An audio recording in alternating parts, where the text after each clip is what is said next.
Welcome to Career Tools. Today's topic, how to prepare for a meeting. Here we go.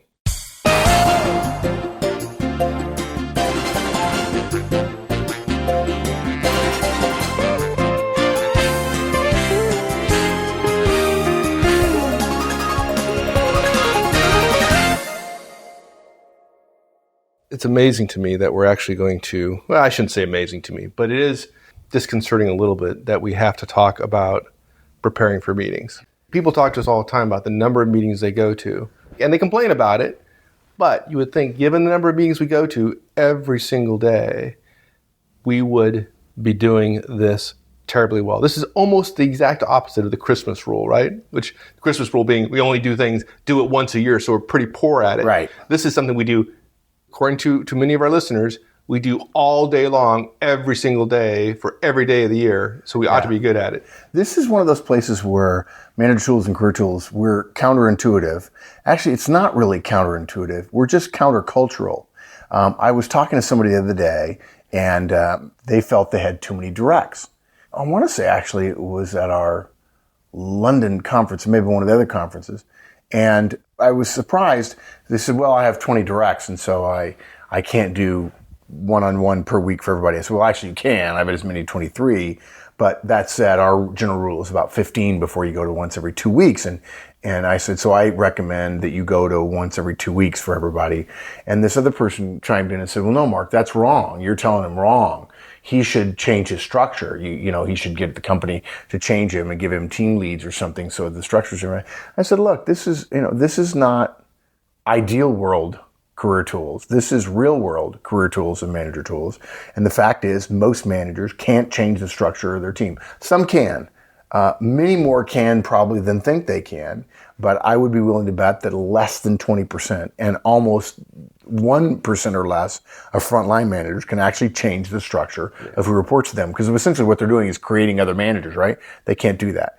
And this person was very upset with me that I was suggesting something that I knew could work as opposed to what was, quote, the right solution, when in fact, I didn't know that many managers who could engage in the right solution. Same thing is true with meetings. People complain about the meetings they're in, and then we suggest to you, okay, get prepared for your meetings, be efficient and effective in your meetings, and you will get a lot more out of meetings. You'll move a lot faster than everybody else, and it'll benefit you.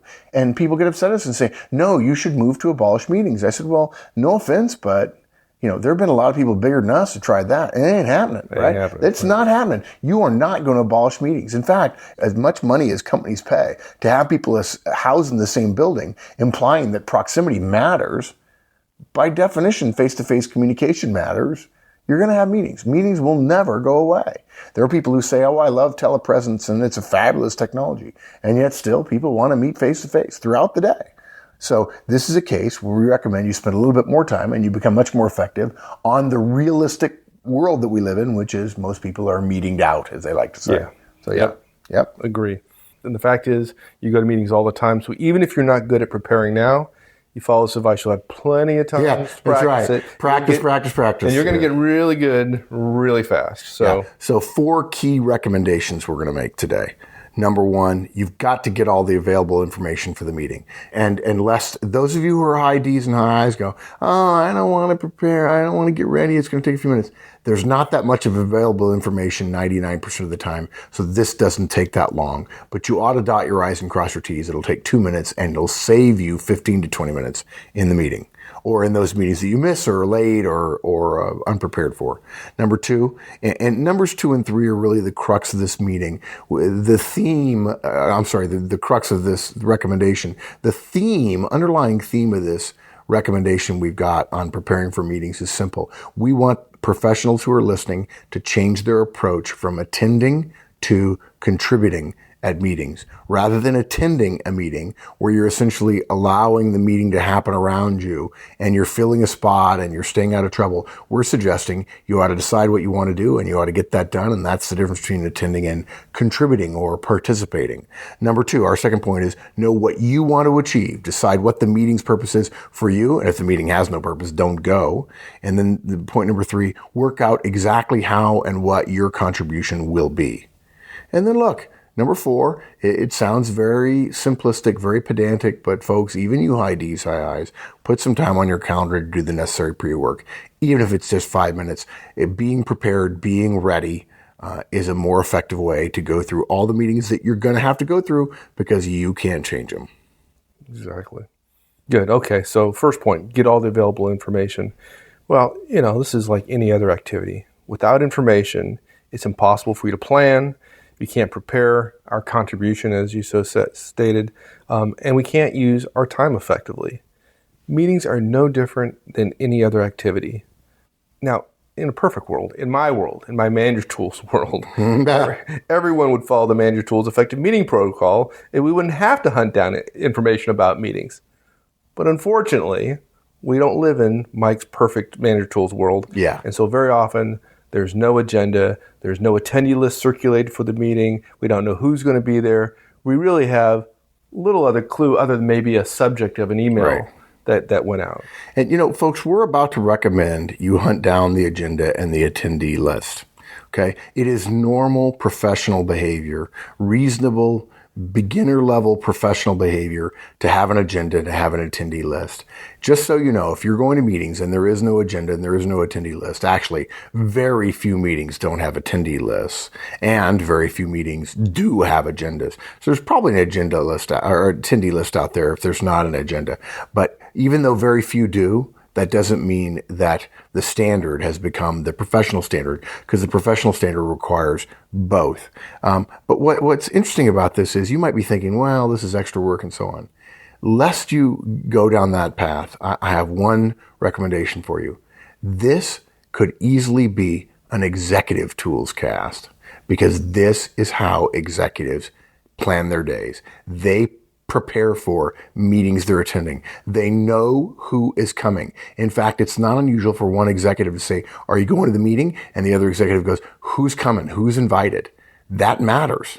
It matters in terms of what their goal might be, whether they'll attend, and what they expect to get out of the meeting, and whether or not they need to avoid it because of some other problem that might exist. Yes, those kind of things happen.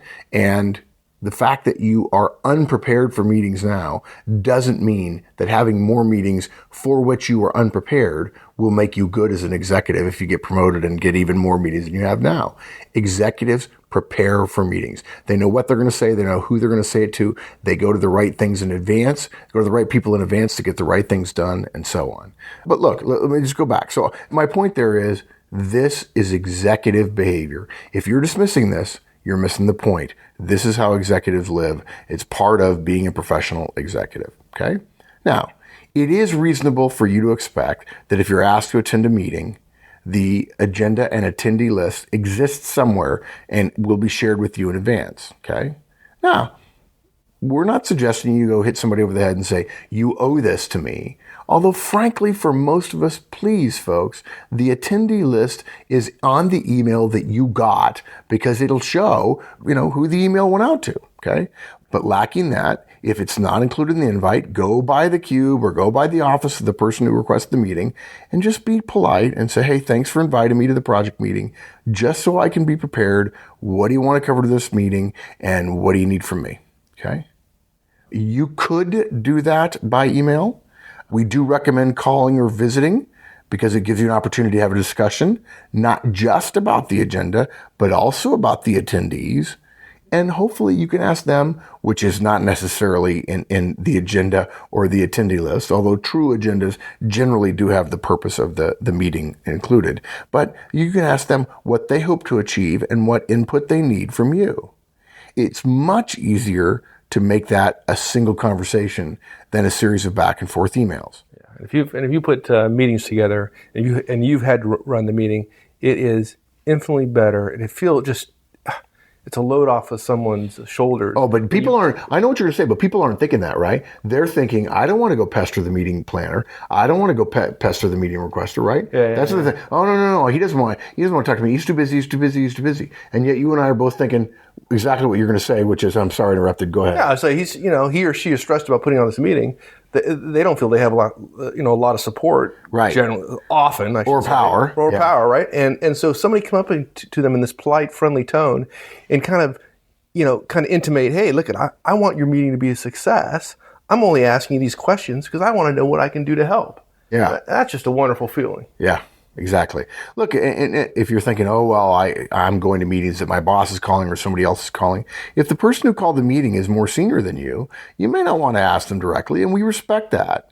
Yeah, you wouldn't want to imply that they're not running their meetings effectively. Yeah. That's probably not a great. Yeah, and frankly, sometimes if you're going 2 levels up, they don't want to tell you everything they're going to include in the meeting, but regardless, asking someone else other than them is completely reasonable. You can ask their assistant. You can ask previous attendees if there have been regular meetings that you're now joining. You could even ask your boss if if the person is, again, even higher levels. If you're a skip to them, you can say, hey, how does he or she run meetings, and what is the purpose of this meeting, and what do we hope to get out of it, and so on.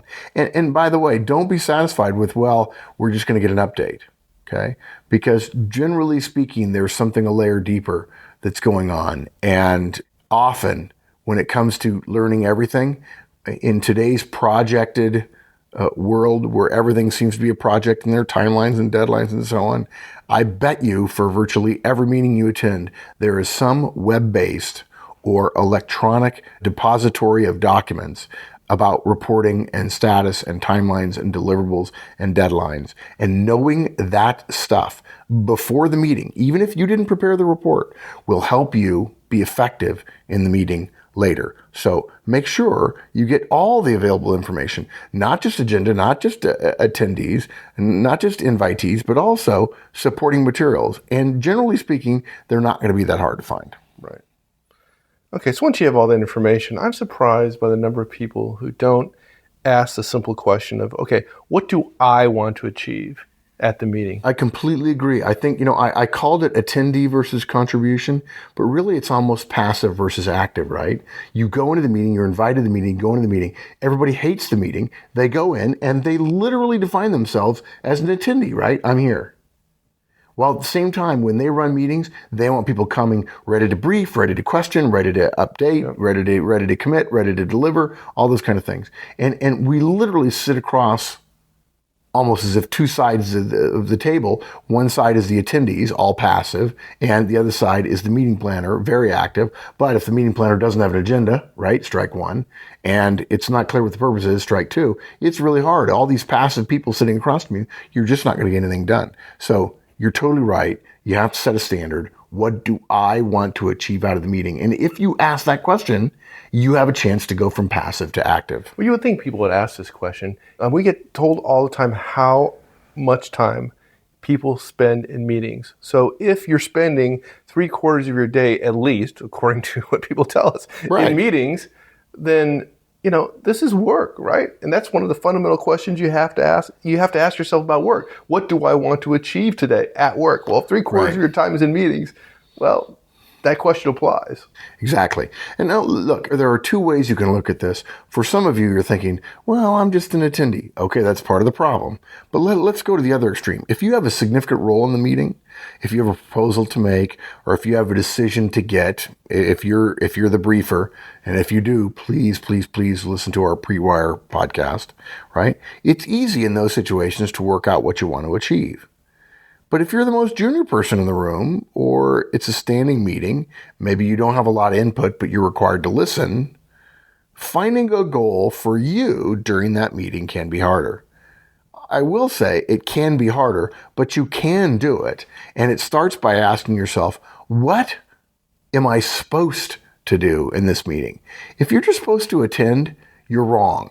That you saying I'm supposed to attend, that's not enough. If your boss says, I want you to attend this meeting, that's not what she means. What she means is, I want you to go represent us.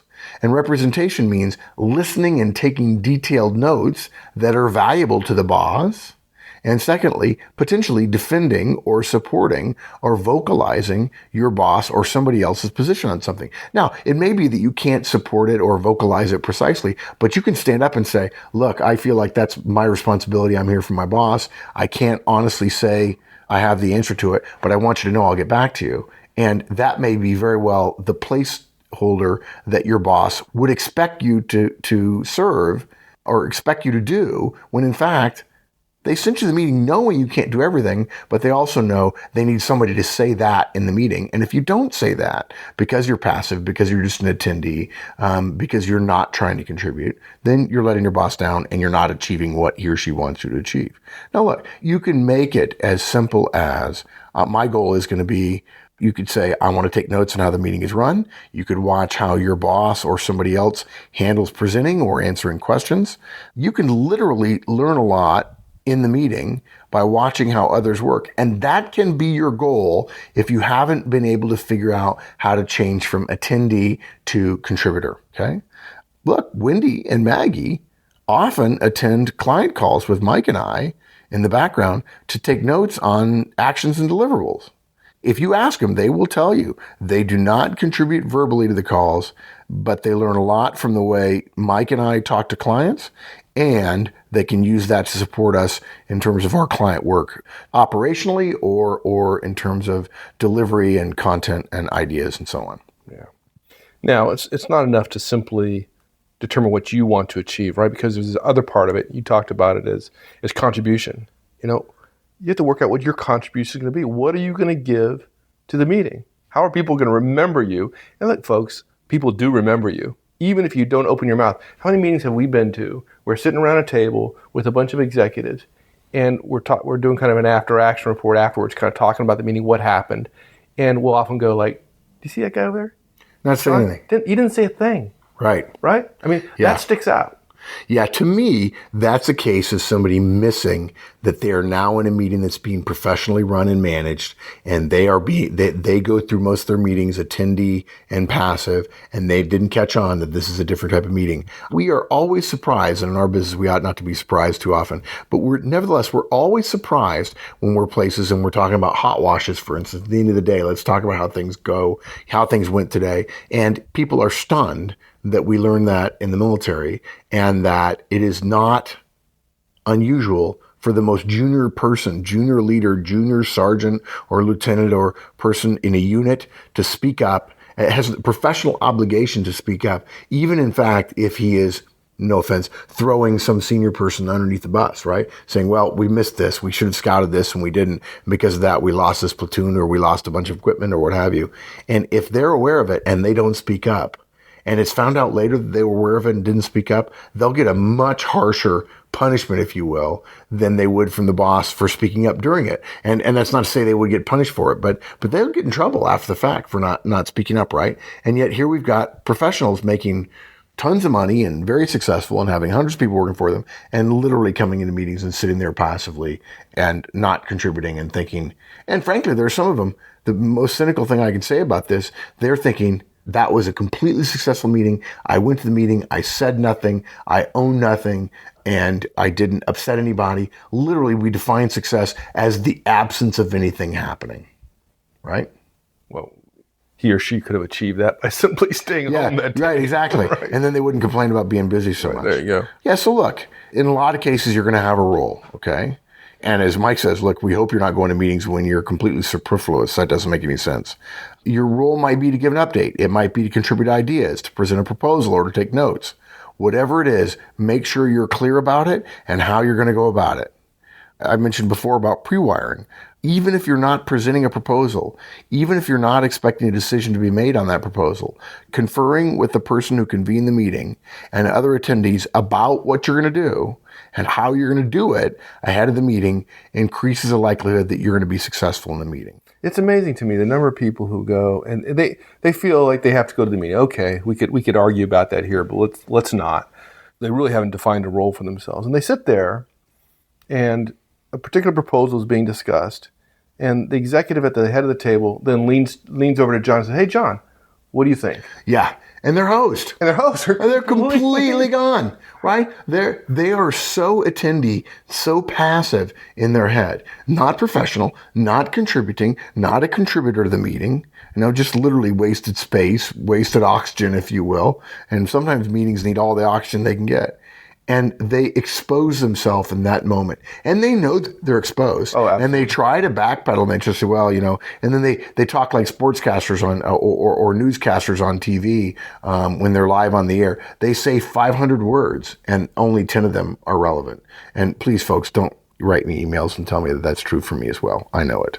Okay. Yeah, they literally say a lot of words and don't really mean anything, hoping to, sort of a verbal meringue, if you will, of I said a lot when the big boss asked my opinion. So if you know who's going to be there, right, you kind of know what their hot buttons are. So if you're smart, you'll do some research, kind of know where those people sit on the various issues. I know I'm going too far here. I'm asking people to do too much work.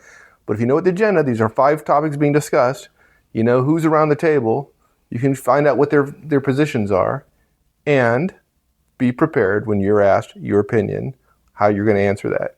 And you're going to want to answer that knowing the positions of people around the table. Right? Yep. It's a little bit like pre-wiring, right? A little bit. You definitely want to understand that. Let me make another suggestion. There are probably some people listening right now who are busy, particularly if they've been in their careers for 5 or 10 years and they're fully swamped and they've got so many meetings and everything else. I want to direct this to the younger listeners, those who've been in their careers only perhaps a couple of 2 or 3 years. And I want to suggest something a little bit clever. Some of you may not like this. I'm going to suggest you mid-level folks and you more senior level folks, you can just turn off this cast, okay? This next comment is for those of you who are younger, okay? You might be thinking, the mid-level managers are all thinking, I can't do what Mark and Mike are saying, too busy. And I'm thinking in my head the old phrase, how are you going to have time to do it over again if you don't have enough time to do it right the first time, right? 5 more minutes spent on every meeting will get you a huge increase in your productivity, your efficiency, and your effectiveness. Okay, but there are managers who will say, there are professionals who say, I can't do it. Fine. You young people, you haven't reached that point yet. Try this. Get so good at it, you can do it in your sleep. The way any other process, any other new skill you learn in the beginning, it's hard. It takes 15 minutes to get ready. But pretty soon after a year of going to regular meetings, you're going to know what to do, what to look for, how to look for it, and how to get the most out of the meetings that you attend in 5 minutes or less. You're going to make it second nature, right? You're going to go from unconscious incompetence to unconscious competence, where you're so good at meetings, you don't even have to think about it. So for those of you who are younger, this can be a competitive advantage. And once you learn it, right now you have the time. And a year from now, it won't take you any more time than all those other people who are spinning their wheels and complaining because they won't change their behavior. Right. So if you're a small cog in the wheel, right, you don't have a defined role, or your defined role only happens during a very small subset of the meeting time, then people could be asking, well, what can my contribution be for the remainder of the meeting, right? It's simple. Right. Maybe you have a friend or colleague who's making a proposal. Well, maybe he or she needs your support, right? Maybe there's a point in the meeting where in the agenda there's going to be a bunch of people who are going to brainstorm some ideas. Well, literally, you could come up with some ideas before the meeting and be prepared to give them, right? Yeah. Think about you being the one having given the status update and someone else emailing you say, hey, I know you're giving the status update. By the way, thought you'd want to know what our status is. I know this bumps up against some of your stuff. People would be like, my gosh, who is this person? Yeah. This is fabulous, right? So if you're not the one giving the status update, make sure when you see that person X is giving a status update, think to yourself, for my area, for my contribution, how could I help him give his status update? And maybe I send a short email telling him what our status is so he'll know how to vet his against ours, right? Yeah. So somebody might be giving a status report on a project of which you have a small part somewhere, and you might actually be able to influence how they talk about your contributions at the status meeting. Yeah, we actually had. I think I kind of like that. When you and I worked together, we actually had there was a phrase called "dropping a dime." It goes back to the old days where somebody would tell a fib or tell stories out of school, or essentially get somebody in trouble. And dropping a dime was putting a dime in a telephone and then calling the police and saying somebody's doing something bad. And dropping a dime on a fellow associate or professional was not telling them in advance that you were going to essentially say something negative about them in the meeting. Oh yeah, I'm sorry, Captain Lynch has failed to turn in his officer efficiency report or something like that. And all it would have taken was a little bit of pre-wiring for Captain Lynch for him to know, I better get that done in advance, right? So you don't drop dimes on people. You let people know in advance, this is what I'm going to say. Do you care to contribute? Is there anything I should be changing? Right. And you make friends, you make more friends and less enemies by doing a little pre-work in advance of the meeting. Okay. And look, write down somewhere what your contributions are going to be. And it's easy to think of ideas, or I got to do that when the time comes, and then forget them when you go to the meeting. There's a theory that says if you make a grocery list and then go to the store without it, you're still more likely to remember to get everything you need than if you never made the list. And where would you write this thing down? You'd write it down in the meeting announcement on your calendar, and that way it'll be right there on your iPhone, on your BlackBerry, on your whatever device you have on your smartphone. It'll be right there in your calendar, which is surely on your phone nowadays, and you can refer to that or to the pre-printed agenda, or quite frankly, in that case, you could probably copy and paste the agenda out of an email if you're lucky enough to get one, right into the meeting notes on Outlook or on Lotus Notes or what have you, just to make it easier to write things down and then figure out what your contribution is going to be. Yeah, write it down or you will forget. Now, we're not suggesting a lot of work here. Literally, we're talking 5 or 10 minutes. But given how busy we are, I know everybody feels they're busy, and you are. Well, so I'll just grant you that. The only way this happens is if you put the time to do the pre-work on your calendar. Yeah. It's work just like any other work that you do, and the most important stuff you put on your calendar. So put the 5 or 10 or 15 minutes even on your calendar to do this work. Yeah, I think interesting you say people are busy. Yeah, busy, unfortunately, busy used to be value neutral. It was just a statement of level of activity. Now, busy has a positive value associated with it. The word has changed a little bit. It's a bit like people saying they're nauseous. Oh, I'm nauseous. It sounds better than saying nauseated. Those people who say I'm nauseous don't realize how wrong they are, because nauseous means you cause other people to become ill. I know some people like that, frankly. I'm nauseated means I am sick to my stomach. I'm nauseous means I cause other people to be sick. It's one of those things, the word is sort of morphed, and now in corporate vernacular, busy is actually a good thing.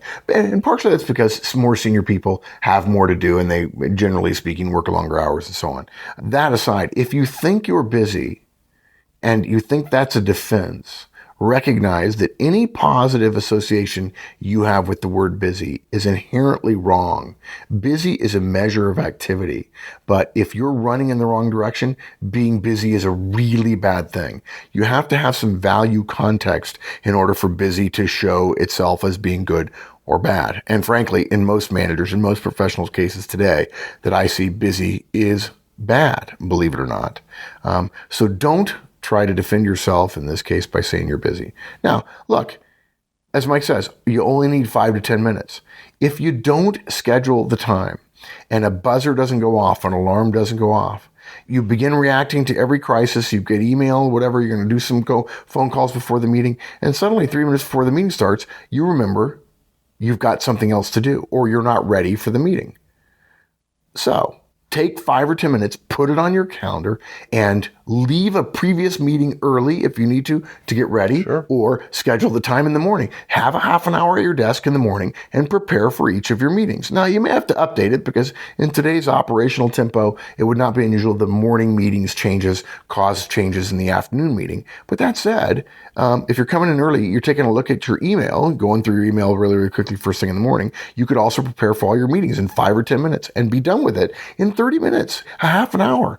During the time when most people are wandering around, kind of getting into the flow of things, you could actually be getting prepared to have an effective day as opposed to just a busy day. And look, you rarely get less than 8 hours notice of a meeting. Often it's a week away or more, and you think you'll fit in the preparation, but you don't. Put some time aside, work on your priorities rather than what is urgent, and suddenly you'll discover you have less urgent things to work on. What I mean by that is less of your day will be eaten up by urgent things if you schedule some time now to work on those things that are priorities.